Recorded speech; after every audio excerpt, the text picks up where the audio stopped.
আসসালামু আলাইকুম প্রিয় ফুটবল ফ্যান্স। স্পোর্ট জগতের আরও একটি ভিডিওতে আপনাদেরকে স্বাগতম।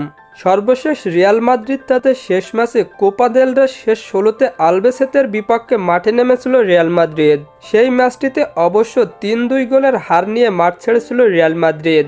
সেই ম্যাচটিতে রিয়ালের হয়ে নিজের ক্যারিয়ারের দ্বিতীয় গোলটি করেন ফ্রাঙ্কো মাস্তান্তুয়ানো। এই ম্যাচটির পর এবার লা লিগার ম্যাচে মাঠে নামছে রিয়াল মাদ্রিদ।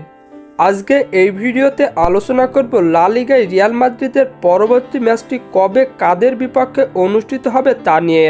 তাই জানতে হলে মূল ভিডিওটুকু না টেনে সম্পূর্ণই দেখতে থাকুন আপনারা। রিয়াল মাদ্রিদ লা লিগায় তাদের 20তম ম্যাচে এবার লেভান্তের বিপক্ষে মাঠে নামছে তারা।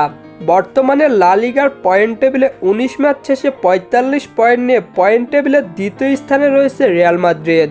অন্যদিকে 18 ম্যাচ শেষে 14 পয়েন্ট নিয়ে পয়েন্ট টেবিলের 19তম স্থানে রয়েছে লেভান্তে। রিয়াল মাদ্রিদ বনাম লেভান্তের সর্বশেষ মুখোমুখি হয়েছিল 2025 সালের সেপ্টেম্বর মাসে লা লিগার ম্যাচে, যেখানে 4-1 গোলের জয় নিয়ে মাঠ ছেড়েছিল রিয়াল মাদ্রিদ। রিয়াল মাদ্রিদ বনাম লেভান্তের শেষ 5টি ম্যাচের পরিসংখ্যান করলে দেখা যায় 3টিতে জয় এবং বাকি 2টি ম্যাচ হেরেছে রিয়াল মাদ্রিদ।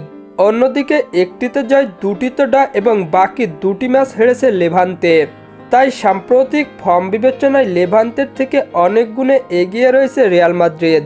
রিয়াল মাদ্রিদ বনাম লেভান্তের মধ্যকার লা লিগার ম্যাচটি অনুষ্ঠিত হবে বাংলাদেশ সময় অনুযায়ী আগামী 17 জানুয়ারি শনিবার রাত 7টায় এবং এই ম্যাচটি অনুষ্ঠিত হবে রিয়ালের ঘরের মাঠ বার্নাব্যুতে। আর হ্যাঁ, ফুটবলের আপকামিং ম্যাচ শিডিউলের সকল নিউজ এবং আপডেট পেতে আমার চ্যানেলটি সাবস্ক্রাইব করে পাশেই থাকবেন। ধন্যবাদ সবাইকে।